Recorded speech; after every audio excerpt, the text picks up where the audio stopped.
ശ്രീഗുരുഭ്യോ നമ. പലശേന ഭഗവതിയേ ശരണം. ശ്രീ ചോട്ടാനിക്കരയമ്മ തിരുവടികളേ ശരണം. எல்லோருக்கும் நமஸ்காரம். எல்லாரும் தாமோதர யாத்ரா கேட்டு ஆனந்தமாக இருப்பேள் என்று நினைக்கிறேன். இன்றைக்கி ஒரு வேறே சொப்னம், வேறே பாட்டு. இது அம்பாளின் மந்தஸ்மிதம்.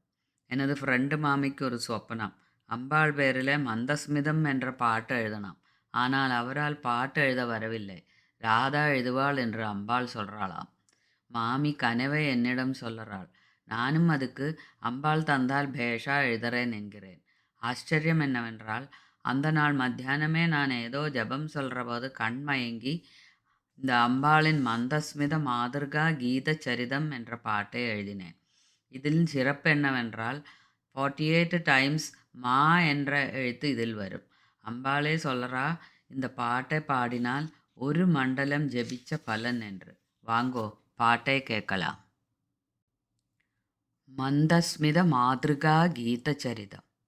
மந்தஹாசமுதித மாயமோகினி மித்ரநயன சச்சுரஹித மஞ்சுபாஷிணி மத்ஸ்யநயன மதுரவஜன மாதுரீவதி மகரந்த சுகுமார மந்திரபூஷிணி மரகத பிரகாஷினி மகாதேவி மணிமய கனகபூஷண மாதவீரதி மாதங்க கன்யகே மாலா விபூஷிணி மந்தார புஷ்ப சுபூஜித வந்தினி மந்திரிணி தந்திரிணி ஸ்வயம் பிரகாஷினி மாங்கல்யதாயினி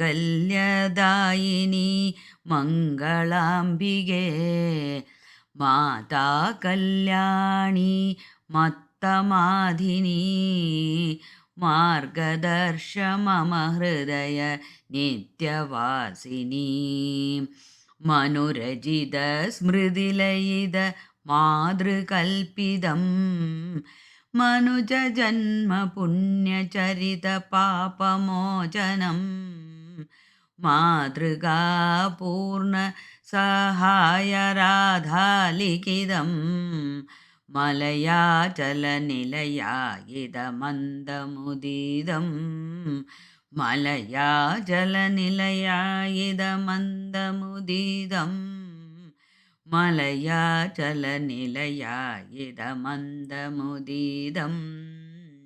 அத ஸ்ரீமந்தஹாசமுதிதஸ்தோத்திரம் மாதృகாமண்டலகீர்த்திதஸ்துத்யம் மந்தஹாசபூரசுஷமாம் வந்தே மஞ்சுவாக்கியலஹரி மதுரப்பிரவாகம்.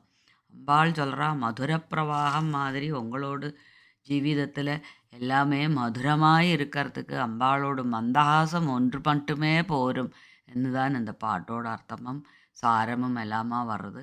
அம்பாள் எல்லாரையும் மந்தஹாசத்தால் மயக்கி ரட்சிக்கட்டும்னு பிரார்த்திக்கிறோம்.